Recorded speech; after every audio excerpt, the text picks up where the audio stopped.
In November 2020, 16-year-old John Soye was brutally murdered on the streets of Manchester.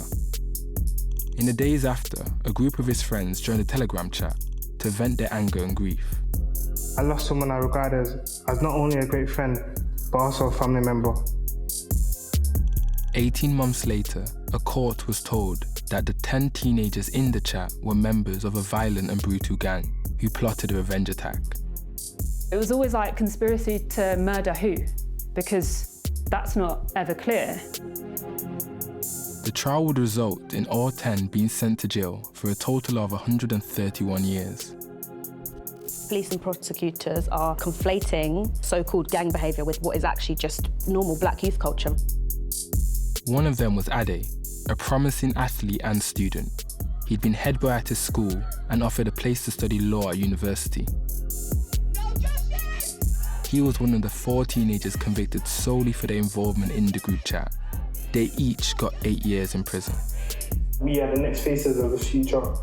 We are the new doctors, the lawyers, politicians. So how did a group chat lead to jail? I'm Yomi, and I was brought up in the same area of Manchester as Ade. I met him when we were working together at a charity, and he interviewed me for his book he was writing with his friend Alex.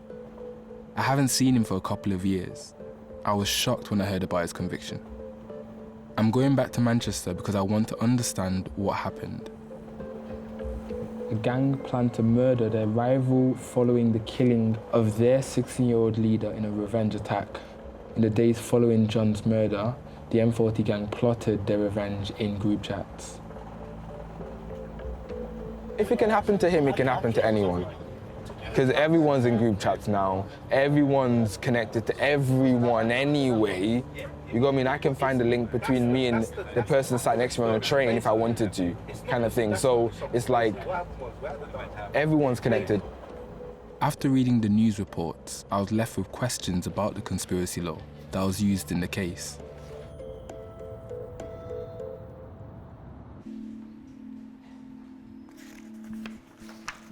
The use of conspiracy in criminal cases has increased dramatically in the last few years because now, because of social media, there is evidence which is lasting, and so things said without real thinking are given a different meaning, context when they're looked at forensically in the months, years to come. But what makes something a conspiracy, and why did the court think Ade was in on one? Establishing an agreement is all that needs to be proved for a conspiracy. So the prosecution formed the view, undoubtedly, that Ade was part of an agreement intending to cause serious harm to others.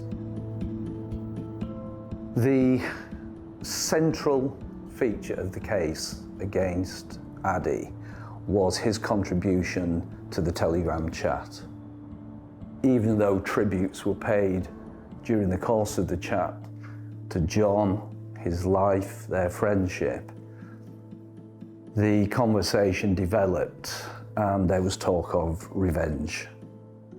Essentially, Ade's involvement was to provide a postcode, and the prosecution case was that Ade's intention was to enable other people within the group to find one of the individuals it was thought had been involved in the death of John Soye.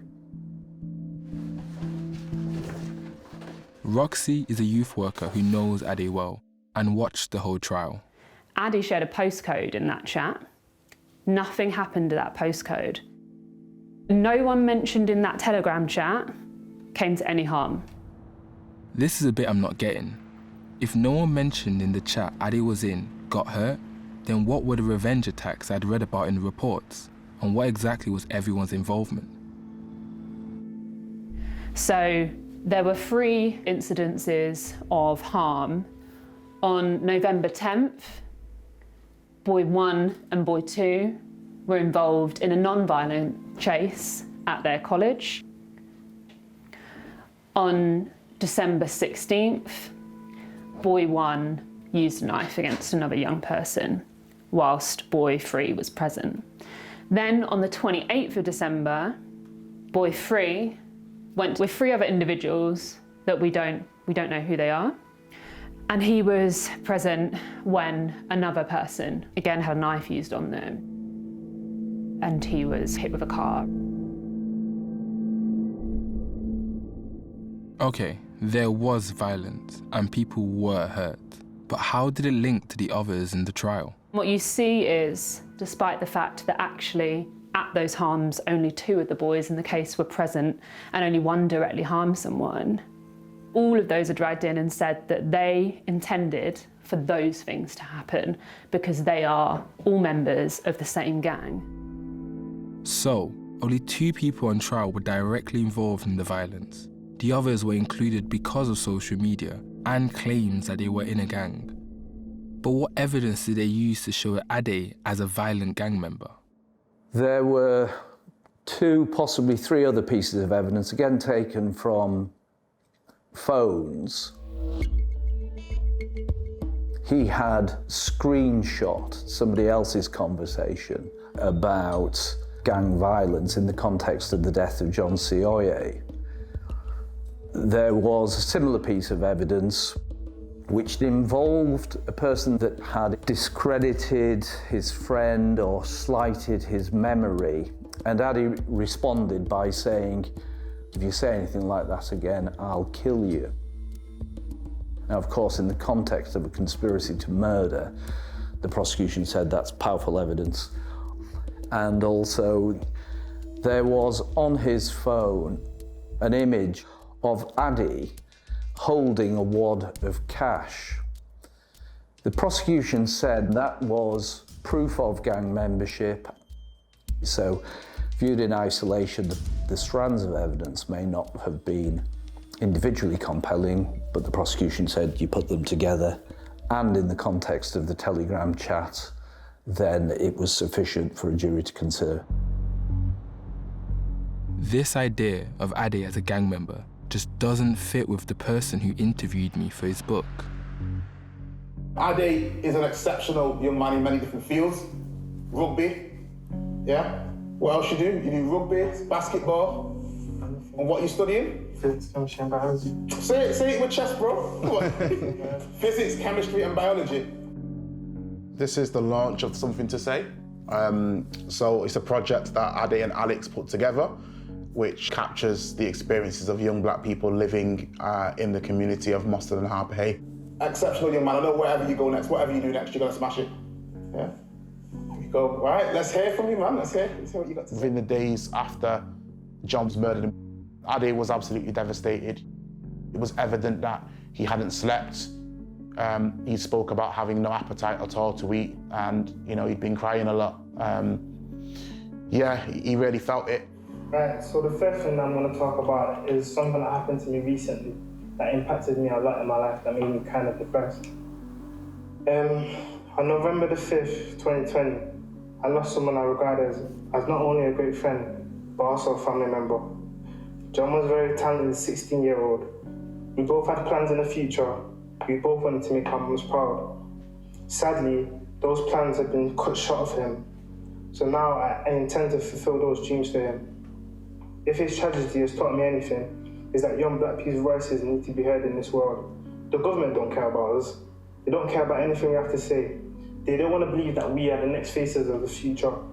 We are the new doctors, the lawyers, politicians. So this book is an opportunity to truly read about who we are and what about our lives. Sure.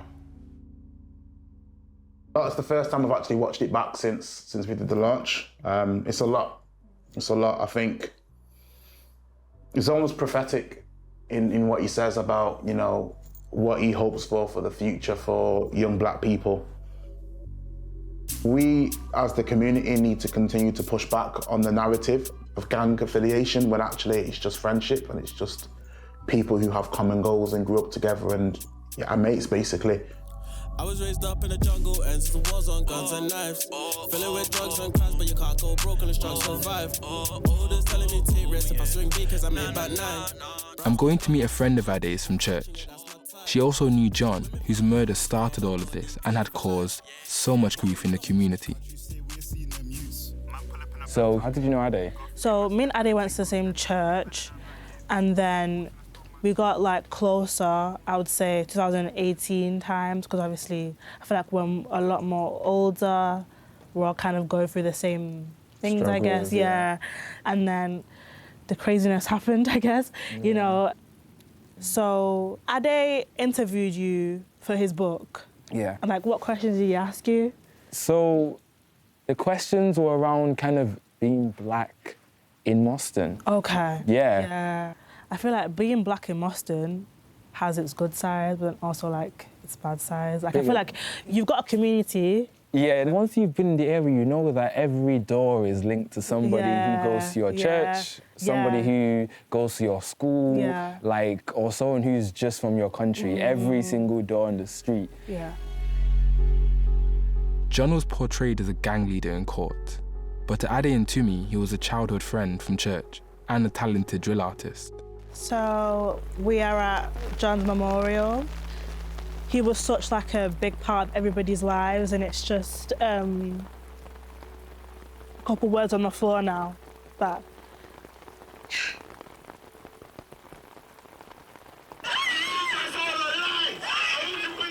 that's John. That's Ade. So this was 2018. We were doing performances in church, and they were like, okay, let's turn a drill song into like a church song. It was good. It was good. Bible up on my right side, stepped into the church with the way that I always prayed. You would have thought I'm under a curse. Rolling with my guy's soul, all you do is just work. By the scream, you can hear that, you know, we were having a good time, we were enjoying ourselves. Hey, raise your Bibles, raise your Bibles. Hey,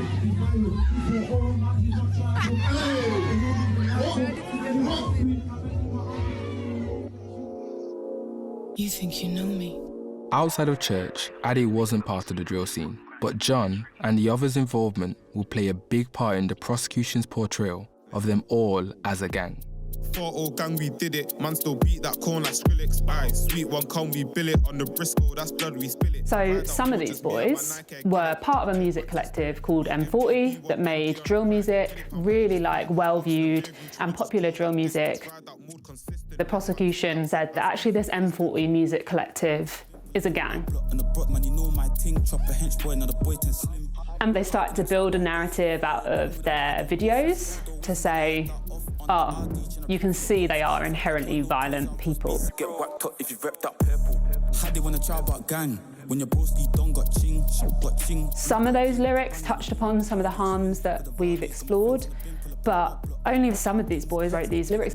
But we also had the way evidence was used where, if we think of boy 8, they said you've got 2 M40 music videos on your phone, therefore you must have some kind of connection to the gang. His defence are like, well, actually he had 3,019 pieces of media on his phone.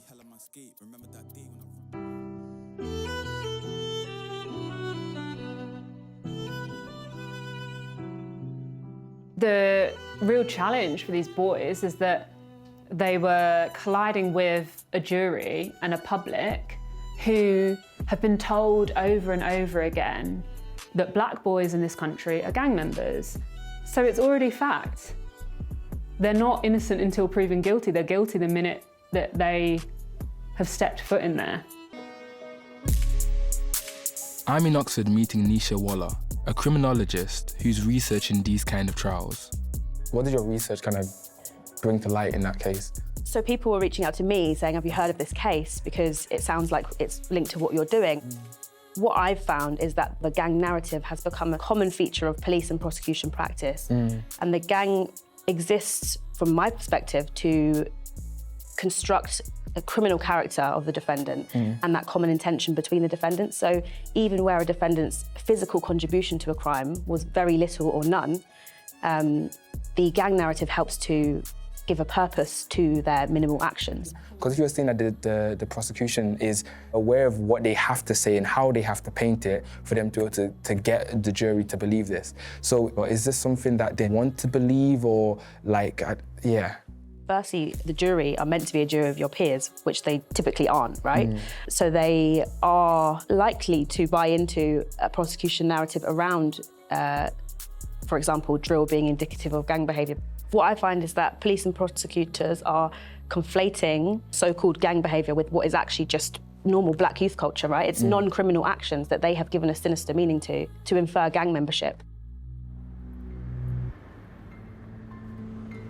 So, why does this narrative continue to be used? The Crown Prosecution Service wouldn't discuss this case because of ongoing appeals, but agreed to talk more generally about how they prosecute gangs. In our film, contributors have kind of criticised how prosecutors use the actual gang narrative in court. So how would you respond to those criticisms? We're very conscious of the myths and stereotypes that can arise where we use the term gang. And we don't use it lightly because we know that that term can disproportionately affect Black, Asian, minority, ethnic individuals. But sometimes it's really important that we use the word gang because it reflects a level of organisation or seriousness in offending that a jury needs to hear about. So criticism was made that you are criminalising Black youth culture and that the people in the jury, for example, don't actually understand drill music or drill culture and the people partake in it. We won't use drill music unless it has some evidential value to a case. But where there might be gang rivalry and there's reference in the lyrics, then that might be important background or explanatory evidence about that individual. And it's right that we use that evidence.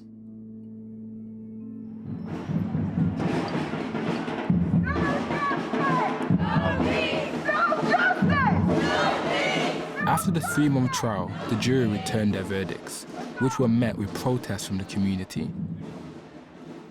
Hi everyone, thank you very much for coming out here today. Now I know that you've probably all heard about what's been going on, that's why many of you are here. So what we saw by the end of this case was 4 boys found guilty of conspiracy to murder and the other 6 found guilty of conspiracy to GBH. Every single one of these boys have been failed in so many ways. Some of them have done things that we can't condone and that we have to challenge. But what we do in this society is we just punish. What we need to be building is infrastructures of support for young people in our society. There are interventions at every step of the way, but they didn't happen. Adi was sentenced to 8 years imprisonment together with a number of his co-defendants. And I was naturally disappointed. There is an appeal in Adi's case. We are making the complaint that the sentence in his particular case is too long because it failed really to reflect 2 important features: his character, but also the fact that his contribution was so limited in time, so far removed from the episodes of violence, that he showed that he had withdrawn. We're going to hear from people who know the boys and who love the boys. I've grown up with all of them, so I know exactly how they are, and we're from the same background, Nigerian, Black men, so I know they're not criminals. Seeing those boys grow up being kind, talented, bright future, innocent, intelligent, doesn't make any sense for them to be criminals. They could be anything else. They could be everything they want to be.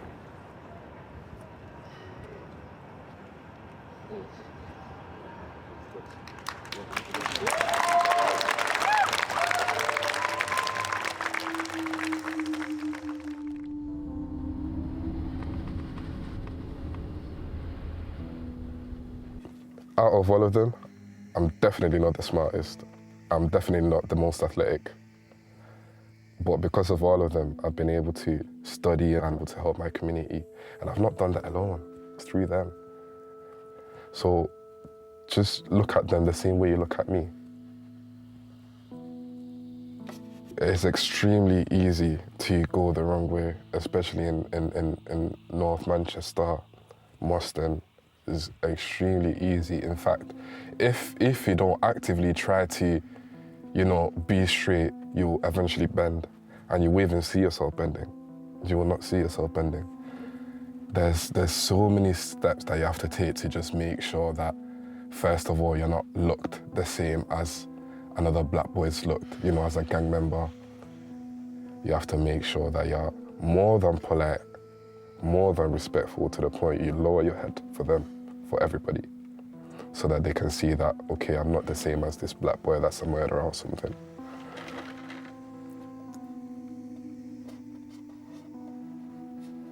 If I was in that group chat now, would I have been called a criminal too? I was studying law those times. Would I have been called a criminal? Because of the color of my skin? Because I was wearing blue, maybe?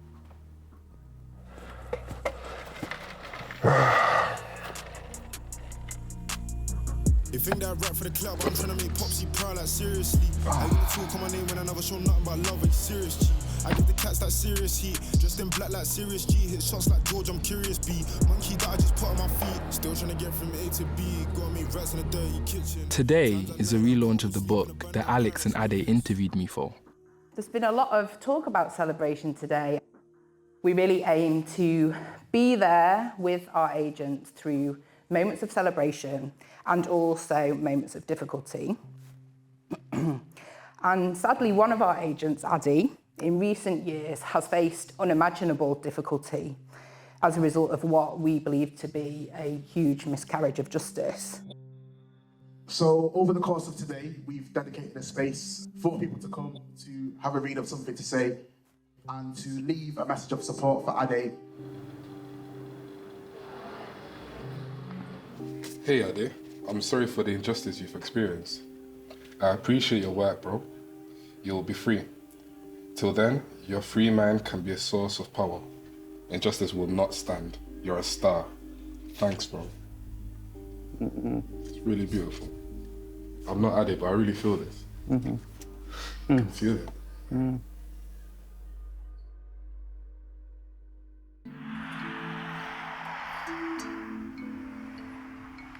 I can't stop thinking that growing up here, no matter how hard you try, you can never make a mistake, because the world already sees you as a criminal.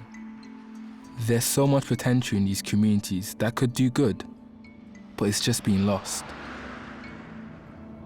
So yesterday we got the news that sadly Ade's appeal was rejected. Hi. How are you feeling today after the news? I'm alright, I guess. I have my ups and my downs. Like, I have my moments where sometimes I just think to myself, how the hell did I get myself in there? What did I actually do to be in a situation like this? I was angry, I was emotional, I was depressed. We were young, we were 17, we were not fully developed. And at that point, that was how I dealt with my emotions. I didn't go outside and do anything bad. I just texted a couple things.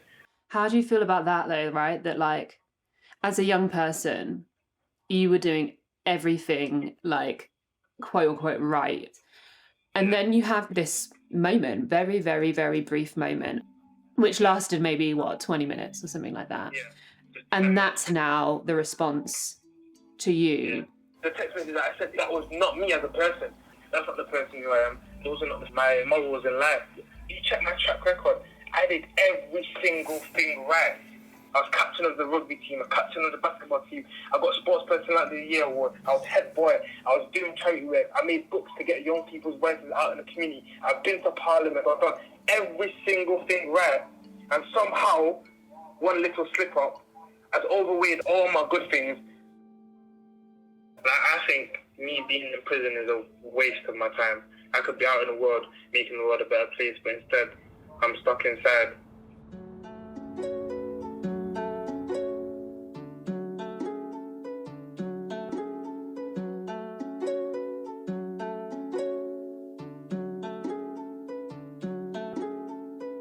up, let's roll. 3 man step with the bros. Tryna get a stack, crepes and cones. The money's involved, and your boys involved. Never been to one of the roads, cause I'm way too blessed, tryna take my soul. Every day pay checks if I take down shows. If a gig pay less, better raise that dough. You best raise it up, energy too lit, I'ma raise it up.